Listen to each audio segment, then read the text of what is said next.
بعد پڑھنا اللهم صل وسلم وبارك على سيدنا مولانا محمد صلى الله عليه وسلم بما وسلام عليك يا حبيبي يا رسول الله صلى الله تعالى عليه وسلم.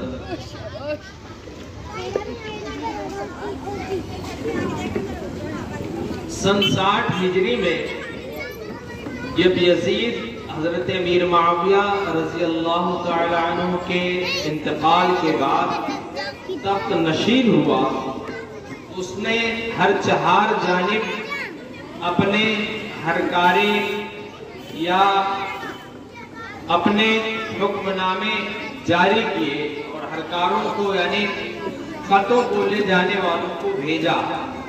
کس لیے بھیجا؟ کہ یزید کے ہاتھوں پر بیعت کرے. پھر اس کے بعد اس نے جو ہے مدینہ منورہ بھی اپنے قاصد کو روانہ کیا اور خاص طور سے اس میں 3 حضرات کا ذکر کیا کہ ان سے پہلے بیعت لو اور ذرا سی بھی مہلت نہ دو.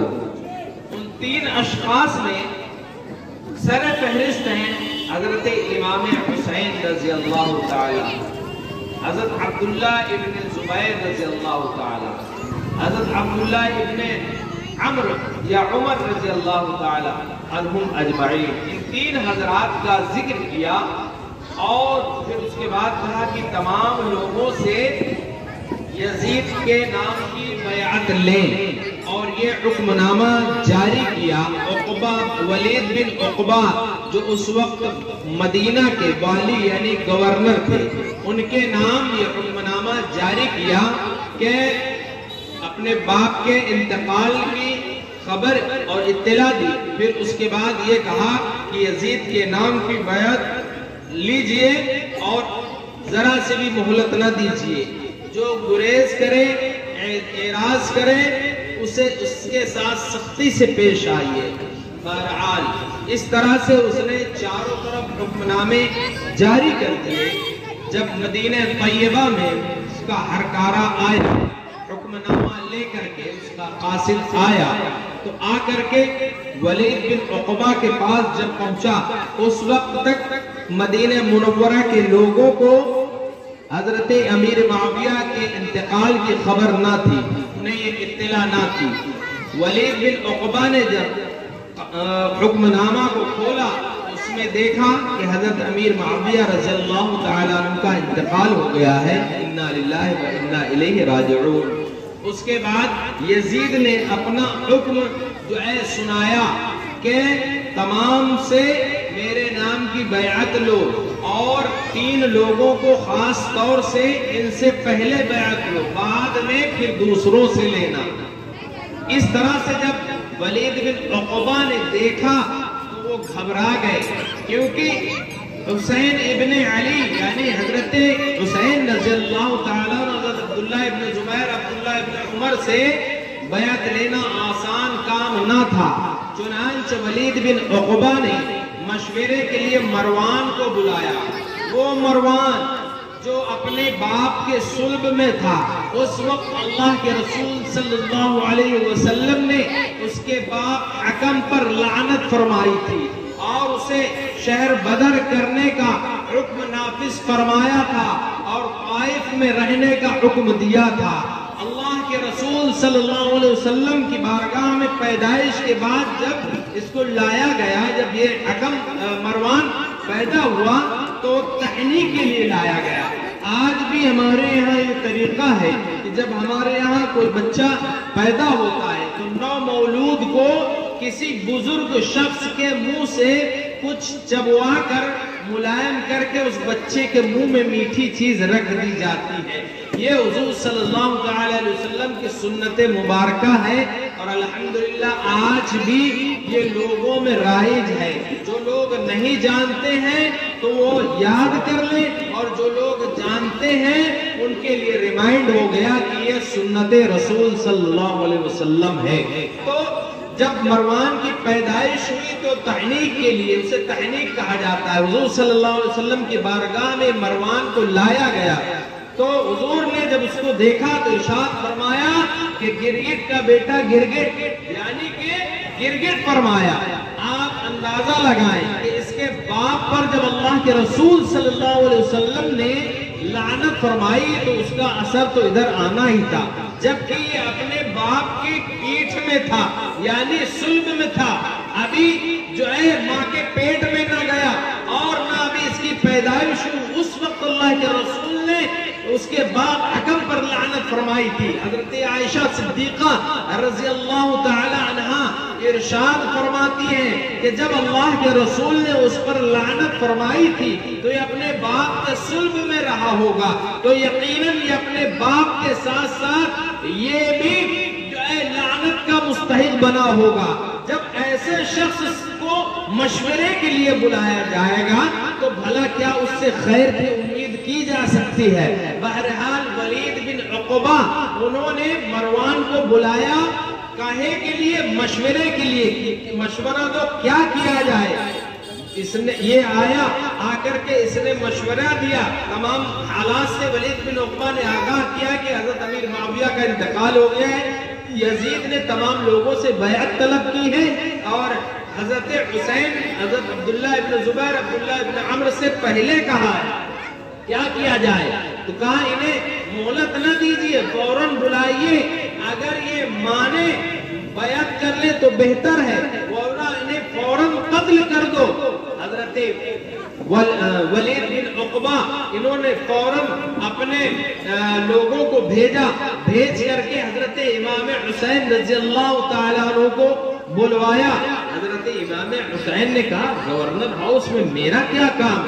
بہرحال کچھ تجسس ہوا تو اپنے کچھ ساتھیوں کو لے کر کے حضرت امام حسین گورنر ہاؤس پہنچ جاتے ہیں، باہر اپنے ساتھیوں کو کھڑا کر دیا اور اندر اکیلے جانے لگے اور اپنے ساتھیوں سے کہتے دیکھو میں اندر جا رہا ہوں، اگر تھوڑی دیر کے بعد میں اگر نہ آ پاؤں اور میری آواز بلند ہونے لگے یعنی اونچی آواز ہونے لگے تو تم لوگ فوراً اندر آ جانا۔ اس طرح سے باہر کھڑا کر دیا اور یہ بھی تاکید کر دی کہ یہاں سے ہرگز جانا نہیں۔ جب اندر گئے حضرت امام حسین نے تو ولید بن عقبہ نے کہا کہ جو ہے حضرت امیر معاویہ کا انتقال ہو گیا ہے، یزید تخت نشین ہو گیا ہے، اس نے آپ کی اور عبداللہ ابن زبیر عبداللہ ابن عمر کے جو ہے بیعت طلب کی ہے، آپ کیا کہتے ہیں؟ حضرت امام حسین فرماتے ہیں کہ میرے جیسے شخص سے تم اس طرح سے چھپ کر کے طلب بیعت یعنی بیعت کے لیے کہہ رہے ہو، مانگ رہے ہو، حالانکہ آپ کو یہ چاہیے کہ آپ باہر نکل کر کے لوگوں میں اعلان کریں اور وہیں مجھ سے بھی کہیں کہ آپ یزید کے ہاتھوں پر بیعت کر لیجئے، یزید کے نام کی بیعت کر لیجئے۔ یہ اس طرح سے جو ہے بیعت کرنے کا کون سا طریقہ ہے؟ بہرحال اس طرح سے ہرگز نہیں ہو سکتا کہ میں جو ہے یزید کے ہاتھ پر بیعت کر لوں۔ تو اس پر جو ہے ولید کو مروان نے تاکید کی کہ انہیں جانے نہ دینا، اگر یہ بیعت کر لے تو ٹھیک ہے ورنہ ان کو یہیں پر قتل کر دو۔ اتنا سننا تھا کہ حضرت امام حسین غضبناک ہو جاتے، کہتے او ابن زرقہ کیا تو مجھے قتل کرے گا یا یہ قتل کریں گے؟ خدا کی قسم تو جھوٹا ہے، کمینہ ہے۔ بہرحال حضرت امام حسین اتنا کہہ کر کے باہر نکل لائے۔ اب جو ہے مروان برہم ہو گیا تھا ولید بن عقبہ پر، کہا کہ ایک اتنا اچھا موقع تھا کہ آپ کو چاہتے تو قتل کر دیتے، جو موقع آپ نے گنوا دیا یقیناً اب آپ ان پر قابو نہ پا پائیں گے، لہذا یہ موقع آپ نے گنوا دیا، حالانکہ اس کا سر تمہارے ہاتھ میں تھا۔ ولید بن عقبہ کہتے ہیں کہ مروان تو ذرا ہوش میں آ، کس کے قتل کی بات کر رہا ہے، کس کے قتل کے لیے کہہ رہا ہے، کس کا خون گرانے کے لیے کہہ رہا ہے، خون بہانے کے لیے کہہ رہا ہے؟ حالانکہ وہ جنتی جوانوں کے سردار ہیں، نواسۂ رسول اور فاطمہ الزہرا رضی اللہ تعالیٰ عنہ اور حضرت علی رضی اللہ تعالیٰ عنہ کے جو ہے لخت جگر ہیں، ان کا خون بہانے کے لیے تو مجھے کہہ رہا ہے اور جو ہے دنیا کے بدلے میری آخرت کو تباہ کرنے کے لیے کہہ رہا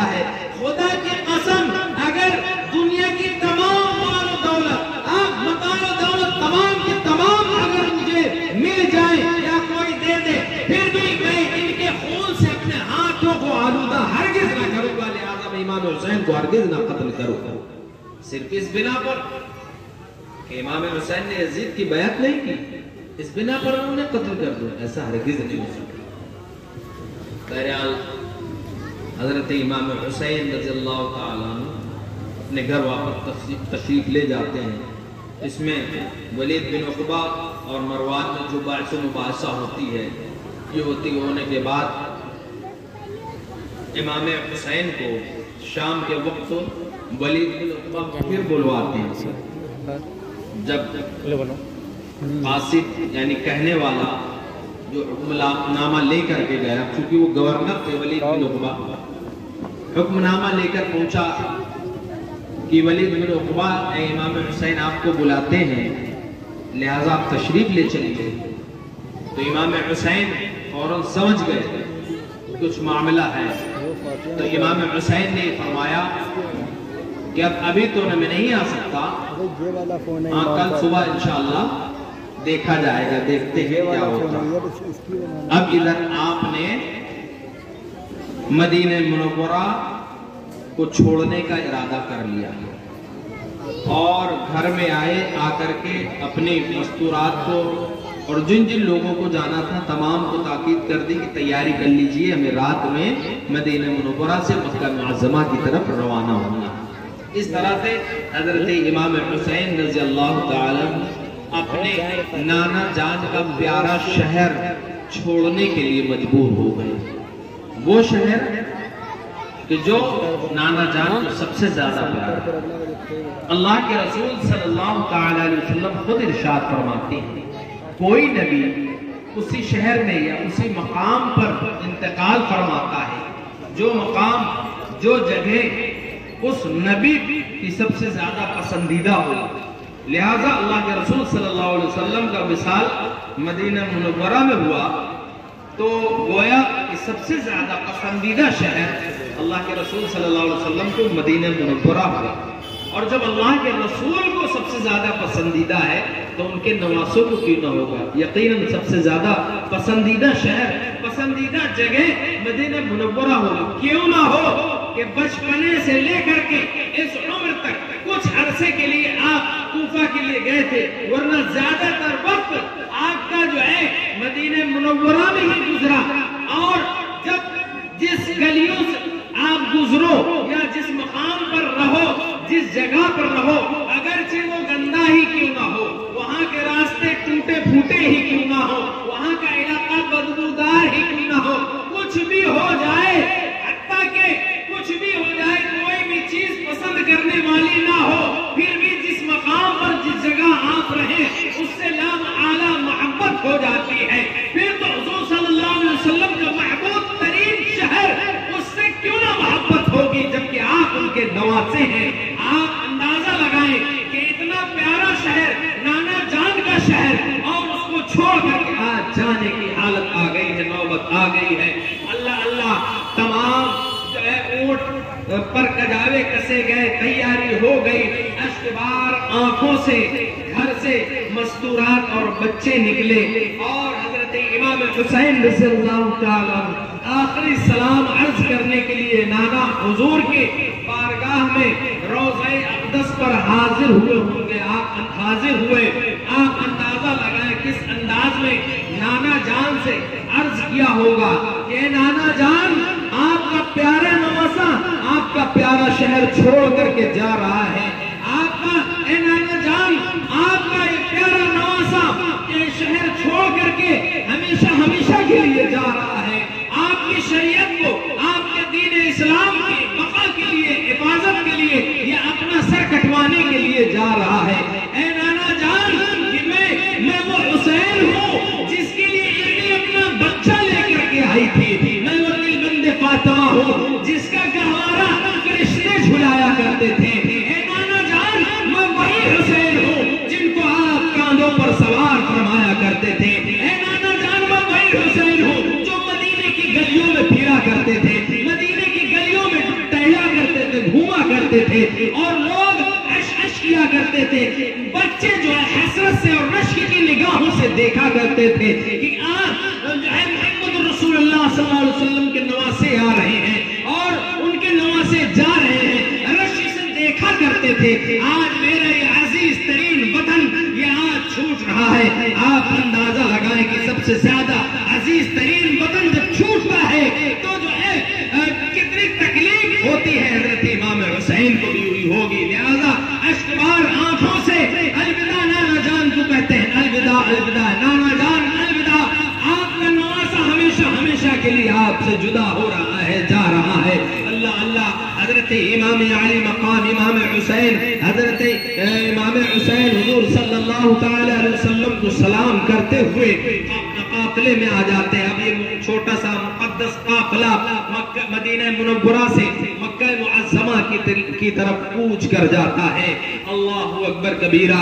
محترم، کہنے کا مطلب یہ ہے، مقصد یہ ہے کہ جب حالات ایسے آ جائیں کہ ہجرت کرنی پڑے تو یہ ہمارے بزرگوں کا طریقہ ہے۔ ہاں، سب سے پہلے تو حضور صلی اللہ علیہ وسلم جو کہ شارع علیہ السلام ہیں، جن کی شریعت پر ہم عمل کرتے ہیں، چلتے ہیں، جن پر ہم ایمان لائے ہیں، جن کے کہنے پر ہم اللہ پر ایمان لائے، قرآن پر ایمان لائے، رمضان کے روزے رکھتے ہیں، حج کرتے ہیں، زکوٰۃ دیتے ہیں، حتیٰ کہ شریعت کی تمام چیزیں انہی کے کہنے پر عمل کرتے ہیں، ان کا طریقہ ہے۔ پھر حضرت امام حسین کا بھی طریقہ یہی۔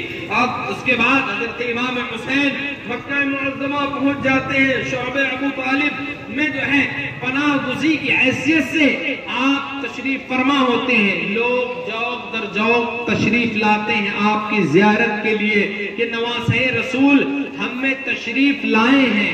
اس اثناء میں حضرت امام حسین نے جو سفر شروع کیا تھا، یہ 4 شعبان المعظم 60 ہجری کا واقعہ ہے، اور اس میں بعض مورخین نے اختلاف کیا ہے، کہتے ہیں کہ 27 رجب المرجب اور 60 ہجری کی تاریخ ہے۔ بہرکیف دونوں کو ذہن میں رکھیے کہ حضرت امام حسین نے مدینہ منورہ سے مکہ معظمہ کی طرف جو ہجرت فرمائی، کوچ کیا، یہ 60 ہجری کا واقعہ ہے۔ سفر المظفر کی جو ہے رجب المرجب کی 27 تاریخ یا شعبان المعظم کی 10 تاریخ تھی۔ یہ اس طرح سے 5 یا 10 تاریخ تھی، اس طرح سے حضرت امام حسین نے مدینہ منورہ سے مکہ معظمہ تشریف لائے۔ اس اثناء میں آپ نے اپنے ہاتھوں پر اپنے نام کی بیعت نہیں کی اور یزید کے خلاف کی بیعت نہیں کی، اور نہ ہی کوئی فوجی دستہ اکٹھا کیا۔ تو پتہ یہ چلا کہ امام حسین رضی اللہ تعالی عنہ جو کوئی وہاں جنگ و جدال کرنے کے لیے، لڑائی جھگڑے کے لیے، حکومت کے لیے نہیں گئے تھے۔ اگر حکومت کے لیے گئے ہوتے، اگر لڑائی کرنے کی غرض سے گئے ہوتے تو اپنی بیوی بچوں کو کون لے جاتا ہے لڑائی کرنے کے لیے؟ جنگ کے مقام پہ، جنگ کی جگہ پر چھوٹے چھوٹے بچوں کا کیا کام ہے؟ وہاں بچوں کو لے جانے کا کیا مقصد ہے؟ محترم حضرات، جو لوگ یہ کہتے ہیں کہ حضرت امام حسین جو ہے حکومت کی غرض سے گئے تھے تو ان کو غلط فہمی ہوئی ہے۔ انہیں جو ہے ہوش کے ناخن لینا چاہیے اور یزیدیوں کی بولی یا خارجیوں کی بولی نہ بولنا چاہیے، اور خارجیوں کی بولی بول کر کے اپنی دنیا اور آخرت کو تباہ و برباد نہ کریں، ورنہ جو کتاب سے، جس کتاب سے ہم لوگ جو ہے آپ کو بیان کرتے ہیں، اس معلوم ہے اس کتاب میں 96 کتابوں کا نچوڑ ہے۔ ان کتابوں میں 96 کتابوں کا نچوڑ ہے جس کتاب سے ہم لوگ بیان کرتے ہیں، اور وہ 96 کتابیں کون سی ہیں؟ قرآن مقدس ہے، احادیث کریمہ ہے، تاریخ کی بہت سی کتابیں ہیں، تفسیر کے، اس طرح سے 96 کتابوں کا نچوڑ ہے، اور ہزاروں ڈھیروں علماء کرام، تابعین، تبع تابعین، تمام کے تمام امام حسین کو مظلوم کہتے ہیں، اور ابن زیاد اور ابن سعد اور یزید کو ظالم و جابر کہتے ہیں۔ لہذا ان تمام کا انکار کر رہے ہیں۔ صرف اس بنا پر حضرت امام حسین سے جو لوگ محبت کرتے ہیں، اس جلن اور حسد کی بنیاد پر، آپ غور کرو، اللہ کے رسول صلی اللہ تعالی علیہ وسلم نے حجۃ الوداع کے موقع پر ارشاد فرمایا تھا کہ اے لوگو، اے میری امت کے لوگو، میں تمہارے درمیان 2 گراں قدر یعنی بھاری چیزیں چھوڑ کر کے جا رہا ہوں۔ اگر تم ان کے سے لپٹے رہو گے، ان کے دامن سے وابستہ رہو گے، انہیں مضبوطی کے ساتھ پکڑے رہو گے تو یقیناً تم گمراہ نہ ہوگے۔ وہ دو چیزیں کون سی ہیں؟ قرآن ہے اور میرے اہل بیت ہیں۔ کہیے سبحان اللہ۔ قرآن ہے اور اہل بیت ہیں کہ ان کو مضبوطی سے اگر تھامے رہو گے تو کبھی گمراہ نہ ہوگے۔ الحمدللہ ثم الحمدللہ، ہم قرآن کو بھی مانتے ہیں اور اس میں جو آیتیں کریمہ ہیں ان کو بھی مانتے ہیں اور اس پر اپنا ایمان اور یقین رکھتے ہیں۔ اس میں جو حکم دیا گیا ہے اس کو بھی مانتے ہیں۔ یہ نہیں کہ جو اپنے فائدے کی چیز ہے، اپنے فائدے کے لیے ہے، اس کو مان لیا اور جو اپنے فائدے کے لیے نہیں ہے اس سے انکار کر دے۔ نہیں، پھر تو وہ ایمان والا نہیں رہ جائے گا۔ اگر پورے قرآن کو مانتا ہے، ایک آیت کا کسی نے اگر انکار کر دیا تو وہ مومن یا مسلمان نہیں ہوگا بلکہ وہ کافر ہو جائے گا۔ الحمدللہ ہم قرآن کی ایک ایک آیت پر ایمان رکھتے ہیں، لفظ بلفظ پر ایمان رکھتے ہیں اور اہل بیت سے محبت کرتے ہیں، اور اہل بیت سے محبت کرنے کے ساتھ ساتھ ہم تمام صحابہ کرام سے بھی محبت کرتے ہیں، کیونکہ اللہ کے رسول صلی اللہ علیہ وسلم نے ارشاد فرمایا تھا کہ میرے تمام صحابہ ستاروں کی مانند ہیں،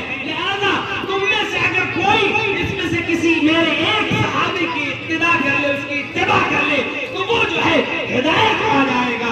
اللہ کے رسول صلی اللہ علیہ وسلم نے ارشاد فرمایا کہ دوسری بھاری چیز اہل بیت ہے، اور ہم الحمدللہ اہل بیت سے بھی محبت کرنے والے ہیں اور تمام صحابہ کرام سے بھی محبت کرنے والے ہیں۔ جو عشرہ مبشرہ ہیں یعنی حضور صلی اللہ علیہ وسلم نے جنہیں دنیا میں جنتی ہونے کی بشارت دے دی تھی، ہم ان پر بھی ایمان لاتے ہیں، ان کی بھی عزت و تکریم کرتے ہیں۔ آپ اندازہ لگائیں، بعض لوگ ایسے ہیں جو حضرت امام حضرت عثمان غنی رضی اللہ تعالیٰ عنہ کا اس حضرت حضور صلی اللہ علیہ وسلم کا دامادی نہیں مانتے، کہتے ہیں کہ حضرت فاطمہ کے علاوہ حضور کی اور کوئی بیٹی نہیں تھی، معاذ اللہ رب العالمین۔ اتنی حدیثوں کا کس طرح سے انکار کر دو گے؟ اگر کوئی اعتراض کرنے والا یہ کرے گا کہ تم فلاں کی محبت دکھاتے ہو لیکن حضرت عثمان غنی جو کہ ذوالنورین ہیں، یکی بات دیگر نبی کی دو بیٹیاں ان کے نکاح میں آئیں، وہ بھی تو نبی کے داماد ہیں، تم ان کی عزت و تکریم کیوں نہیں کرتے؟ اب یہاں معاملہ پھنس جائے گا تو سرے سے انکار ہی کر دو کہ نبی کی اور کوئی دوسری بیٹی ہی نہیں حضرت فاطمہ الزہرا کے علاوہ۔ تو کیا تم اتنی حدیثیں اور اتنے واقعات اور اتنے صحابہ کرام کے واقعات اور شواہد تمام کے تمام انکار کر دو گے؟ یقیناً جو اللہ اور اس کے رسول کے احکام و فرامین کا اقرار نہ کرے، انکار کرے، بلکہ ان کی تردید کرے تو کیسے مسلمان ہو سکتا ہے؟ الحمدللہ ہم صحابہ کرام کو بھی مانتے ہیں، حضور کے احکام و فرامین کو بھی مانتے ہیں، اہل بیت سے محبت بھی کرتے ہیں، ان کو بھی مانتے ہیں، ان کا دامن بھی مضبوطی کے ساتھ پکڑے ہوئے۔ آپ اندازہ لگائیں، کچھ قومیں ایسی ہیں جو اہل بیت سے محبت اتنی زیادہ دکھاتے ہیں لیکن قرآن کو ترک کرتے ہیں، قرآن کو امینڈمنٹ یعنی چینجز والا کہتے ہیں، لہذا اس بنا پر وہ اس حدیث پاک کے بالکل مخالف ہو گئے، اب وہ ہدایت پر ہو ہی نہیں سکتے۔ میرے نبی نے فرمایا تھا کہ دو مضبوط چیزیں تمہارے درمیان چھوڑے جا رہا ہوں، لہذا تم اگر ان دونوں کو مضبوطی سے تھامے رہو گے تو تم کبھی گمراہ نہ ہوگے۔ قرآن کو جس نے چھوڑا، صرف اہل بیت کا دعویٰ کیا، یقیناً وہ بھی گمراہ ہو گئے، اور جو صرف جو ہے اہل بیت کو چھوڑ دے، صرف قرآن کی بات کرے، وہ بھی ہدایت پر نہیں ہوگا۔ آپ دیکھیں خارجیوں کی طرح ایک فرقہ ہے جو اپنے آپ کو قرآن اور حدیث کی ماننے والا کہتا ہے، اہل بیت کو کہتا ہے، امام حسین کو کہتا ہے اور طرح طرح کی باتیں کرتا ہے۔ وہ تمام کو چھوڑیے، جب انہوں نے اللہ کے رسول صلی اللہ علیہ وسلم کی شان میں گستاخیاں کر دی، اور تو اور جب اللہ رب العزت کی شان میں گستاخیاں نہیں چھوڑی، تب ان کا ایمان نشان کیا ہوگا، ان کی خیرت و اہمیت کیا ہوگی کہ اللہ رب العزت پر انہوں نے جو ہے جھوٹ کا بہتان باندھ دیا۔ بہرحال میں کہنا یہ چاہتا ہوں کہ جو اہل بیت سے محبت نہ کرے، صرف قرآن اور حدیث کی بات کرے تو وہ بھی ہدایت پر ہو ہی نہیں سکتا۔ اللہ کے رسول صلی اللہ علیہ وسلم نے حجۃ الوداع کے موقع پر فرمایا تھا، میں گرا قدر چیزیں تمہارے درمیان چھوڑے جا رہا ہوں، تم انہیں مضبوطی سے تھام کے رکھنا۔ اگر تم انہیں مضبوطی سے تھام کے رکھو گے تو یقیناً تم گمراہ نہ ہوگے، تم ہرگز گمراہ نہ ہوگے۔ اور الحمدللہ ثم الحمدللہ